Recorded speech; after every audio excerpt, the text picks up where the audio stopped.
Hello guys and welcome back to my channel सिर्फ IAS। तो हम यहाँ कंटिन्यू कर रहे थे हमारी मेडिवल हिस्ट्री की सीरीज का चैप्टर नंबर 17 जिसका नाम है कल्चरल एंड रिलीजियस डेवलपमेंट। तो शुरू करने से पहले चैनल को सब्सक्राइब कर लीजिए, बेल आइकन को प्रेस कर लीजिए ताकि आपको रेगुलर अपडेट्स मिलती रहें। आइए शुरुआत करते हैं। तो देखिए, मुगल पीरियड आप कह सकते हो सेकेंड क्लासिकल एज रहा था गुप्ता एज के बाद में नॉर्थ इंडिया में। और ताम्रित कोल्ड समरकंद में इसने डेवलप करा है कल्चरल सेंटर के तौर पे वेस्ट और सेंट्रल एशिया का। बात करें आर्किटेक्चर की तो गार्डन्स वगैरह, इसमें पानी वगैरह बहता था बढ़िया, हम लोग हर जगह देखते हैं ये है ना। इन मुगल्स के द्वारा जो बनाए गए गार्डन्स हैं उनमें जो है फाउंटेन्स वगैरह और ये आपका पानी वगैरह रनिंग वाटर वगैरह का काफी सीन है, क्योंकि वहां पे उस एक्चुअली जहाँ से ये लोग आए थे काबुल वगैरह में इतना पानी नहीं था, है ना। इनफैक्ट इनका रनिंग वाटर का यूज इनके पैलेसेस में भी आपको देखने को मिलेगा, रिजॉर्ट्स में मिलेगा, है ना। काफी स्पेशल फीचर है ये मुगल्स का। बाबर काफी उसको अच्छा लगता था गार्डन्स वगैरह बनवाना, काफी उसको जो है उसने बनवाए भी। और आप देखते हैं आगरा और लाहौर में काफी हैं कुछ मुगल गार्डन, जैसे कि आपका निशान बाग हो गया कश्मीर का, शालीमार हो गया लाहौर का, और साथ ही साथ पिंजौर वगैरह गार्डन पंजाब के भी। अब शेर शाह की बात करें तो इनके जो फेमस मौसोलियम्स हैं आपके सासाराम बिहार में, और उनकी जो मॉस्क है in the old fort Delhi में, ये माने जाते हैं कि इनके आर्किटेक्चरल मार्वल्स बहुत बढ़िया रहे हैं। और अकबर ने बहुत सारे किले बनवाए, फोर्ट्स बनवाए, उनमें से एक जो मोस्ट फेमस आप कह सकते हो वो फोर्ट ऑफ आगरा है। बहुत सुंदर है, अगर आप जाएं तो जरूर देखें, बहुत बढ़िया है। और ये रेड सैंडस्टोन से बना है, ध्यान रखिएगा। शाहजहां ने एक फेमस रेड फोर्ट बनवाया है। अब 1572 की बात करें 1572 के, तो अकबर ने कमेंस करा है एक पैलेस कम फोर्ट कॉम्प्लेक्स फतेहपुर सिकरी में। 36 किलोमीटर है ये आगरा से, विच ही कंप्लीटेड इन 8 years। 8 साल में बन के तैयार हुआ, है ना। एक पहाड़ है एक टाइप का, उसके ऊपर ये बना है, इसमें लार्ज आर्टिफिशियल लेक भी है, इसमें आपका कई सारी बिल्डिंग्स भी हैं जो आपका गुजरात और बंगाल स्टाइल की हैं, है ना। और ये सारा आपका जो है इसमें डीप केव ये है, आपका बालकनीज हैं, फैंसीफुल क्यास्क हैं। और आपका पंचमहल लिया गया है, वहाँ बिल्ड करा गया है हवा वगैरह के लिए, और हर तरह के पिलर्स वगैरह यूज करे गए हैं कई सारे टेम्पल्स में, है ना। इसमें आपका सपोर्ट है फ्लैट रूफ्स का। उसके बाद पर्शियन या फिर आप सेंट्रल एशियन इन्फ्लुएंस दे आपको देखने को मिलेगी। ब्लू ब्लू टाइल्स यूज हुए हैं डेकोरेशन के लिए वॉल्स में और टाइलिंग वगैरह में रूफ्स की।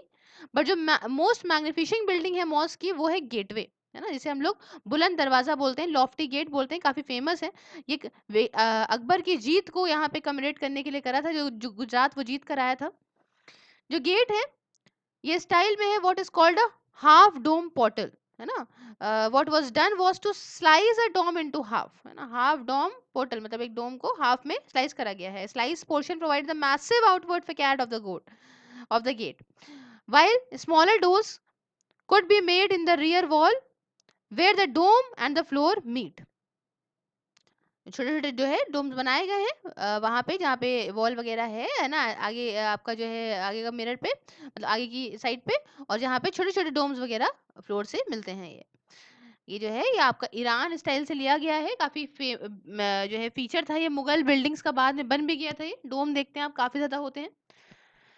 अब जब जहांगीर का राज खत्म हो रहा था, है ना, और यहाँ पे जो है तो क्या होने लगा कि यहाँ पे बिल्डिंग्स वगैरह को बनाने लग गए पूरी तरह से मार्बल की, है ना। आप जानते हैं शाहजहां जी ने जो है ताजमहल बनाया था, है ना। तो और उसके बाद इसको डेकोरेट करने लगे वॉल्स को फ्लोरल डिजाइन से, है ना, सेमी प्रीशियस स्टोन्स वगैरह से। ये मेथड ऑफ डेकोरेशन जो है इसे पितृदूरा बोलते हैं। ये कई सारे टेस्ट सीरीज में भी आपने इस क्वेश्चन को देखा होगा, what is pietra dura. Became even more popular under Shahjahan, है ना। शाहजहां आप जानते हैं ना, इन्होंने बहुत सारे ताजमहल वगैरह बनवाया है ना, इसी इसी पितृदूरा स्टाइल है उसमें। और हुमायूंस टोम दिल्ली में बिल्ड हुआ है toward the beginning of the Akbar's rain.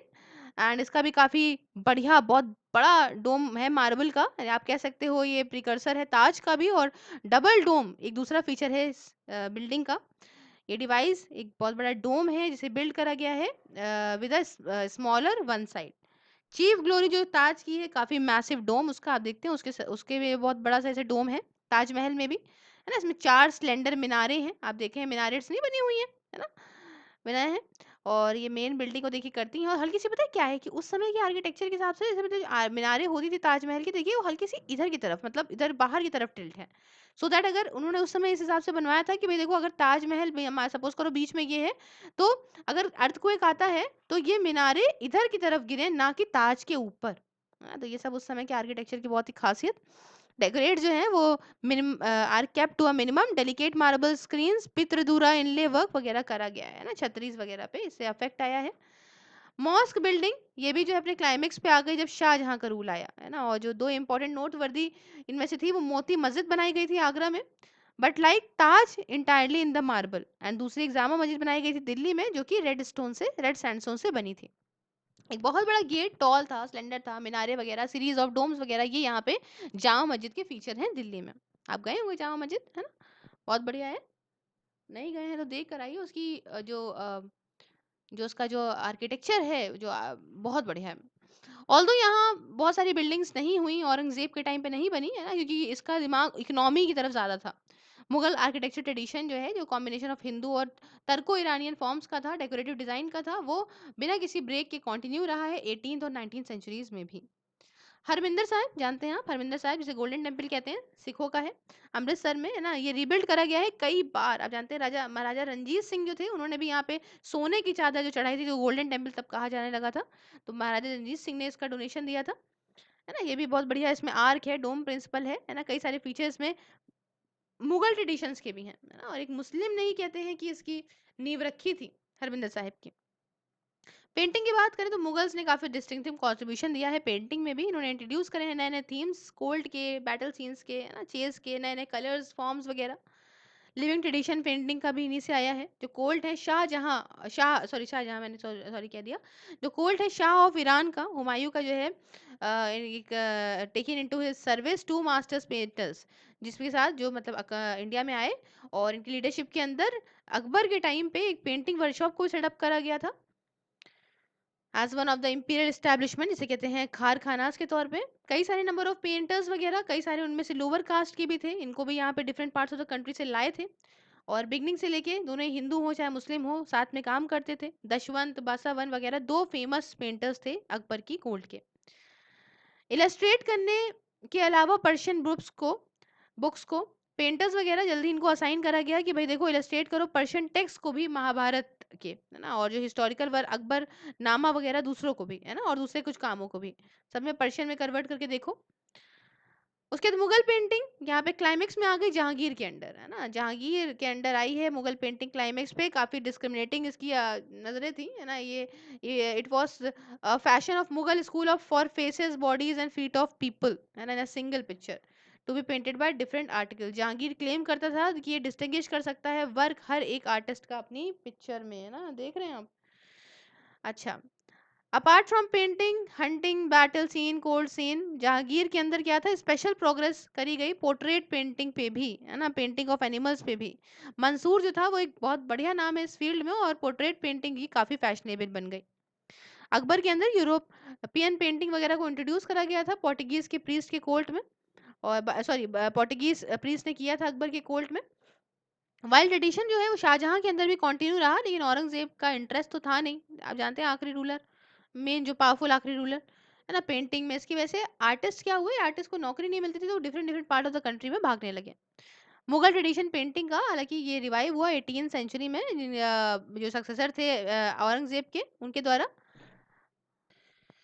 देखो अब राजस्थान स्टाइल जो पेंटिंग की है वो, उसमें क्या है, कंबाइंड करें इसने थीम्स, पहले जो ट्रेडिशन था वेस्टर्न इंडिया का या जैन स्कूल ऑफ पेंटिंग का, उसको मिला दिया इसने मुगल फॉर्म और स्टाइल के साथ में, है ना, तो मतलब जैन स्कूल है समझ लो आप, मुगल फॉर्म ऑफ स्टाइल के साथ मिलके यहाँ पे राजस्थान स्टाइल बनी।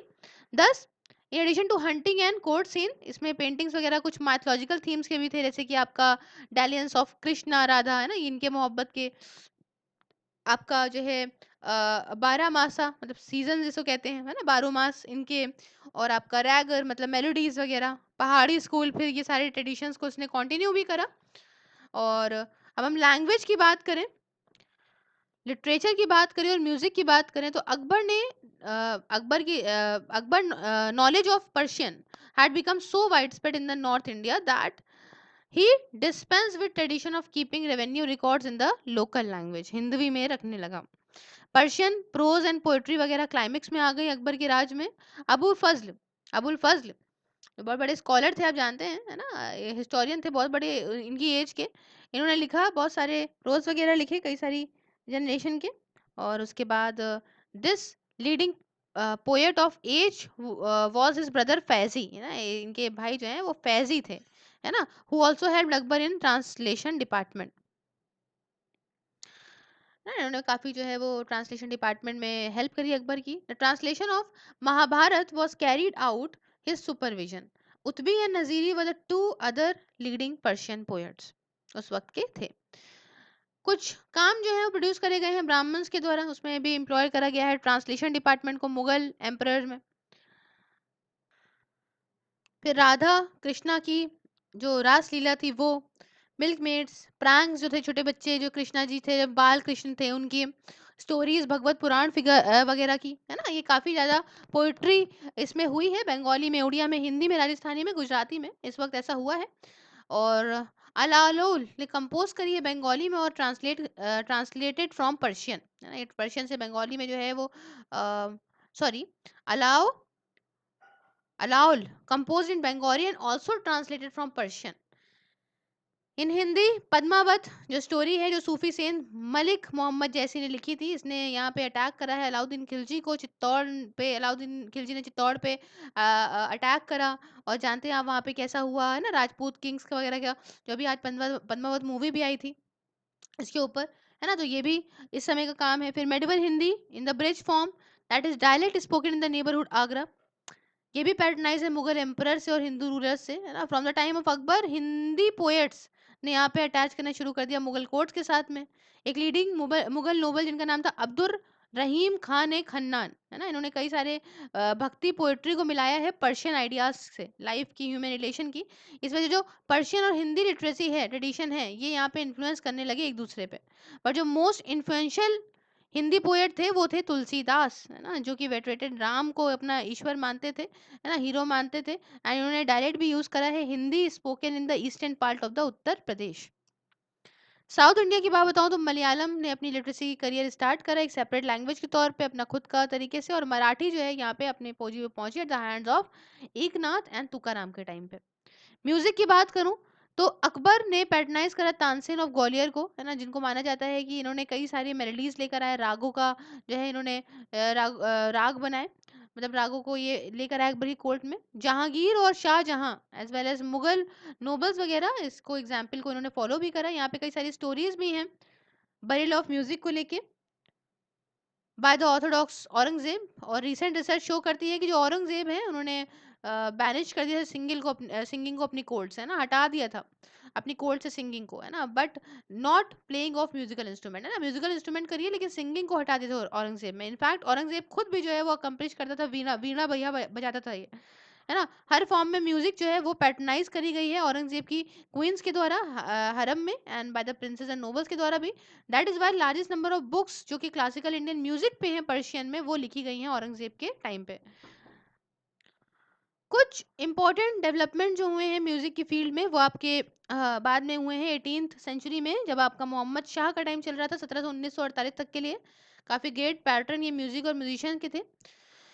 अब रिलीजियस आइडियाज और बिलीव्स बताऊं और प्रॉब्लम्स बताऊं इंटीग्रेशन की, तो देखिए पहले जो 4 गुरु थे जिन्होंने कंटिन्यू करा है ट्रेडिशन क्वाइट मेडिटेशन का और स्कॉलरशिप का। जो 5th गुरु रहे हैं वो रहे हैं यहाँ पे अर्जुन दास जी, इन्होंने कंप्लीट करा है कंपाइलेशन सिख के स्क्रिप्चर्स का, जिसे हम लोग आदि ग्रंथ या फिर ग्रंथ साहिब बोलते हैं।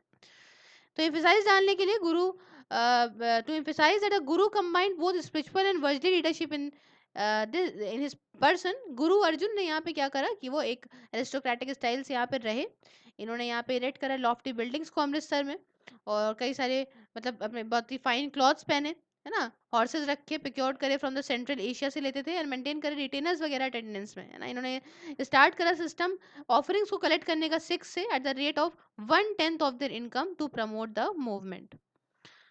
अकबर की बात करें तो ये डीपली इम्प्रेस थे सिख गुरुज के साथ में, और ये कहा जाता है कि यहाँ पे इन्होंने अमृतसर भी गए थे ये, हालांकि एक क्लैश शुरू हुई जब यहाँ पे इम्प्रिजमेंट और डेथ करी हुई गुरु अर्जुन जी की जहांगीर के द्वारा करी गई on the charge of helping rebel prince Khusrau, है ना, विद मनी एंड प्रेयर्स।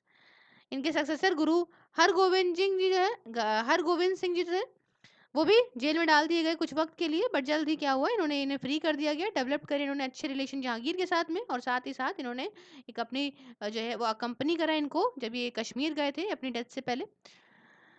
गुरु हरगोविंद जो है वो क्लैश में आए शाहजहां के साथ में हंटिंग इंसिडेंट्स को लेके, वाइल एम्परर जो है हंट कर रहे थे अमृतसर में, one of his favourite hawk यहाँ ये उड़ रही थी, उड़ के चली गई है गुरुजी के कैंप में, है ना, और इन्होंने कह दिया कि भैया देखो हम तो तुमको ये नहीं देंगे मारने के लिए, और इसी के साथ क्लैशेस शुरू हो गए। एक सेकंड कॉन्फ्लिक्ट जो हुआ वो एक थोड़ा बाद में हुआ, जब गुरु का अटेम्प्ट था बिल्ड करने के लिए एक नई सिटी रिवर बियास के पास में, जलंधर के पास में, है ना, ये भी जो है ऑब्जेक्ट करी गई मुगलों के द्वारा। तीसरा कॉन्फ्लिक्ट हुआ जब दो हॉर्सेस, है ना, two horses of surpassing beauty and swiftness being brought to the guru from Central Asia was seized by the royal officer, है ना, सेंट्रल एशिया से गुरु जी लेकर आए थे हॉर्सेस को, दो घोड़ों को, बहुत ही बढ़िया घोड़ों को, और ये सीज कर लिए गए थे मुगल्स के ऑफिसर के द्वारा। एक फॉलोवर गुरु के जिनका नाम था बिंदी चंद, है ना, बिधि चंद, इन्होंने ये सारे हॉर्सेस को चुरा लिया और प्रेजेंट कर दिया गुरु के सामने। अब इस वक्त तक गुरु जो है उनके पास सीजनेबल था। Following in the series of the skirmishes the Guru acquainted himself well, Guru support करे गए for some time by Pathan, है ना, जिनका नाम था पैदा खान। अल्टीमेटली गुरु हर गोविंद ने रिटायर ले लिया, रिटायर हो गए पंजाब के फुटहिल में, and was not interfered with. अच्छा, एक वेल नोन हिस्टोरियन है आर त्रिपाठी, उनके हिसाब से, है ना, जो ये बताते हैं पर्सनल और political factors rather than religion यहाँ पे इंपॉर्टेंट थे, और गुरु जो कि यहाँ पे रिच लाइफस्टाइल जीते थे, इन्हें हम लोग सच्चा पातशाह बोलते थे, या फिर आप ट्रू सोवेरियन कह सकते हो बाय फॉलोवर्स, है ना, इनके फॉलोवर्स इनको बोलते थे। Does not seem to have been cause of concern to the rulers because some of the Sufi saint led a rich life style, है ना, ये दिक्कत नहीं थी रूलर्स को, क्योंकि कुछ सूफी सेंट भी तो अमीर अमीर वाली जिंदगी जीते थे, है ना, सिमिलर टाइटल उनको भी मिलते थे, है ना, इनकी भी बहुत अच्छे से जो है फॉलोवर्स थे। Despite some display of orthodoxy by Shahjahan at the beginning of his reign, हालांकि शाहजहां अपनी रेन की शुरुआत में बड़ा ऑर्थोडॉक्स हुआ करता था, है ना, बट कुछ इसके फैक्ट हैं इंटॉलरेंस के भी, जैसे कि इसने डेमोलिशन कराया नए नए टेम्पल्स का, है ना, और आपका जो है he was not narrow in his outlook which was further tempered towards the end of the reign by influence of liberal son Dara. Dara कौन था? दारा एल्डेस्ट सन था शाहजहां का, सबसे बड़ा वाला, है ना, और इसका टेम्परामेंट स्कॉलर का था, सूफी था, है ना, जो है रिलीजियस डिवाइन, मतलब ये एक तरह से बहुत लिबरल था ये भी, है ना। हेल्प पा के ब्राह्मण्स ऑफ काशी की ये जो है इसने गीता को ट्रांसलेट भी करा पर्शियन में।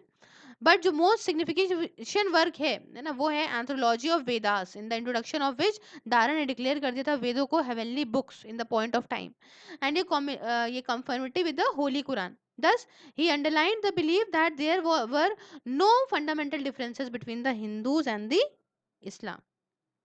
एक दूसरे जो सेन थे दादू, ये भी गुजरात में पैदा हुए, माने जाते हैं कि ये मोस्टली राजस्थान में रहे। इन्होंने नॉन सेक्टेरियन मतलब निरपाकजी पार्ट पे चला, और इन्होंने रिफ्यूज करा आइडेंटिटी खुद से with either Hindus and Muslims, और to bother with the revealed sculpture of to ascertaining the individuality of the Brahma and the supreme reality. Tukaram एक सुप्रीम एक्सपोनेंट है भक्ति के हमारे महाराष्ट्र में, है ना, आपका पंधारपुर में, जो काफी सेंटर बना था महाराष्ट्र धर्म का, एंड ये worship and where worship of Vithoba a form of Vishnu कहते हैं जिनको, है ना, वहाँ पे पॉपुलर है काफी है। और Tukaram who stated that he was born a शूद्र used to do Puja to God with his own hand, है ना, कहते हैं कि ये भाई शूद्र थे लेकिन ये पूजा करते थे अपने हाथ से। सेंटिमेंट जो कि ऑर्थोडॉक्स हिंदूज के थे वो आपको एनकोड करे गए बाय रघुनंदन ऑफ नवद्वीप, है ना, नदिया बंगाल के थे, और ये माना जाता है consider to be most influential writer रहे थे धर्मशास्त्रों के मेडिवल पीरियड के टाइम पे। और रघुनंदन ने असर्ट करा था प्रिविलेजेस को ब्राह्मण्स के, स्टेट करा था कि none other except the Brahmins had the right to read the scriptures और टू प्रीच, ये बात कही थी। इन्होंने एंड कर दिया था by saying that in the Kali age, मतलब ये चल रहा है कलयुग में, यहाँ पे सिर्फ दो वर्ण होंगे, ब्राह्मण्स होगा और शूद्र होंगे, ये बात कह दी थी। और जो ट्रू क्षत्रिय होगा वो यहाँ पे having disappeared long ago, and the Vaishyas and other having lost their caste status due to non permanence of appropriate duties, है ना, ये सब तो इनकी बातें बेकार निकल गई हैं, गलत निकली हैं। अभी तो फिलहाल है ही ये कलयुग बचा है, देखो क्या किसका सही निकलता है। रामदास महाराष्ट्र के जो who was later spiritual guru of Shivaji and who put forward the philosophy of activism, ये इक्वली माने जाते हैं ना, प्रिविलेज इन्होंने भी ब्राह्मण्स को बहुत दी है। मुस्लिम्स के पीछे बताऊं तो while the trend of Towhid continued apace, there was supported by many leading Sufi cents, है ना, एक स्मॉल ग्रुप ऑर्थोडॉक्स उलमा का जो है इसने डिनाउंस करा इसको, एंड साथ ही साथ and also the liberal policies of Akbar. जो मोस्ट रिनाउंड फिगर रहा है मुस्लिम ऑर्थोडॉक्स में और रिवाइवलिस्ट मूवमेंट में उस वक्त के, वो रहे हैं शेख अहमद सिरहिंदी, है ना, एक फॉलोवर जो orthodox Naqshbandi school of Sufis के थे, which had been introduce in the India during the Akbar's reign. वो रहे थे शेख अहमद सिरहिंदी। इन्होंने अपोज करा कॉन्सेप्ट पैंथिस्टिक मिस्टिज्म का, मतलब तौहीद का या फिर यूनिटी ऑफ गॉड का, एंड क्रिएट करा being denouncing it as un Islamic. इन्होंने साथ ही साथ अपोज करे हर तरह की प्रैक्टिस वगैरह, बिलीव्स वगैरह, है ना, जो उनको लगा कि ये इन्फ्लुएंस में है हिंदुइज्म के, जैसे कि आपका म्यूजिक का यूज रिलीजियस गैदरिंग्स में, है ना, इनके यहाँ देखा है मुस्लिम में शादी नहीं होती, शादी में म्यूजिक नहीं बजती है ना, तो यहाँ अगर ऐसा कुछ हो रहा है तो इन्होंने इसका अपोज करा। एक्सेसिव मेडिटेशन नहीं करने को, विजिटिंग टॉम्स ऑफ सेंट्स वगैरह नहीं, है ना, in order to ascend the Islamic character of state. इन्होंने डिमांड करा री इम्पोजिशन जिजिया का, है ना, फिर से जिजिया लगवाने की डिमांड करी इन्होंने। और ये रखा कि एटीट्यूड जो हिंदूज के प्रति है काफ़ी अपना मजबूत रखिए, स्टर्न रखिए, और मिनिमम एसोसिएशन करिए मुस्लिम्स की हिंदूज के साथ में। ये सब बातें इनके द्वारा फैलाई गई। हालांकि जो आइडियाज थे शेख अहमद के, इनका काफी कम इम्पैक्ट पड़ा और जहांगीर ने इनको जेल में डाल दिया था, है ना, क्लेम करा कि status beyond that prophet and only released him after his retraction. समझिए, Jahangir imprison him for claiming a status beyond that of the prophet. देख रहे हैं, इतने ओवर कॉन्फिडेंट बंदा था ये, है ना। तो जहांगीर ने यहाँ सही करा और रिलीज करा इनको जब ये इन्होंने रिट्रैक्शन करा। Not did Aurangzeb pay any special attention to his son and successor. ना ही औरंगजेब ने इनके कोई लड़के को, ना इनके सक्सेसर को कोई अटेंशन दी। प्रेस्टीज और इन्फ्लुएंस जो कि नैरो ऑर्थोडॉक्स एलिमेंट्स का था, और उनका जो रिसर्शन था नैरो आइडियाज का, बिलीव्स का, वो समझ लीजिए एक तरह से रुकावट बन रहा था ग्रोथ के प्रोसेस में, है ना। और ये वाला मामला है। और जो क्लैश था दोनों ही ट्रेंड्स के बीच में, ये सरफेस पे कब आया, जब औरंगजेब का राज आया, है ना। हालांकि broad liberal religious policy Akbar की वो फिर से रिवाइव हुई और एक नॉर्म बन गई थी 18th सेंचुरी में, है ना। तो अब यहाँ पे हमारा ये लेसन कंप्लीट होता है। अगर आपको अच्छा लगा तो प्लीज़ लाइक करना मत भूलिएगा, शेयर करिए दोस्तों के साथ में, सब्सक्राइब करिए अपने चैनल सिर्फ आईएएस को, और अपने व्यूज़ कमेंट बॉक्स में ज़रूर दीजिए, they are very much important for me. And बाकी ये वीडियो जो है फेसबुक पे भी अपलोड होगी, चाहें तो सिर्फ आईएएस के नाम से पेज है, लाइक करके वहाँ भी शेयर कर सकते हैं, वहाँ भी देख सकते हैं। ट्विटर, इंस्टाग्राम और टेलीग्राम की आईडीज़ ये हैं, चाहें तो कुछ भी फॉलो कर सकते हैं। Thank you so much for discussion, have a wonderful day ahead, take care.